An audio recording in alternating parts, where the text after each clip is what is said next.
போய் பேசியிருப்பீங்க, ஏதோ ஒரு சேட்டை பண்ணியிருப்பீங்க, மற்றவங்கள அடிச்சிருப்பீங்க. ஆனால் ஏசப்பா ஒரு பாவமும் செய்யாதவர். அப்போ ஏசப்பா தேவன் சொல்றாரு, நான் உன்னைய அனுப்புறேன் இந்த உலகத்துக்கு. நீ எப்படி மனுஷனா பிறந்து இந்த உலகத்துல போய் நீ வாழணும், சிலுவையில அறைவாங்க, ஓ ரத்தத்தினாலதான் பாவ மன்னிப்பு உண்டாகும்னு சொல்லிட்டு இப்படி ஒரு பிளான சொன்னா யாராவது ஒத்துக்குவாங்களா? எவ்வளவு கஷ்டமா இருக்கும். அவர் எப்படி இருந்திருக்காரு? பரலோகத்துல ராஜாதி ராஜாவா இருந்திருக்காரு. அவர் இப்ப எங்க போய் பிறக்கணும்? ஒரு அரண்மனையிலயா பிறந்தாரு? அரண்மனையில பிறந்தாரு. எங்க பிறந்தாரு? ஒரு ஏழை வீட்டுல, ஒரு மாட்டு தொழுவத்துல பிறக்கிறாரு.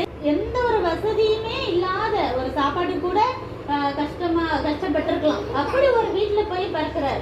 அடிமையின் ரூபம் எடுத்தாருன்னு சொல்லியிருக்காரு. அதாவது அவர் ஒரு ராஜாவா பிறந்து அவருக்கு கீழே எல்லாரும் வேலை செஞ்சுக்கிட்டு அப்படியே செல்வ செழிப்புல இல்ல, அடிமை போல கஷ்டப்படுற ஒரு வீட்டுல போய் பிறந்தாரு.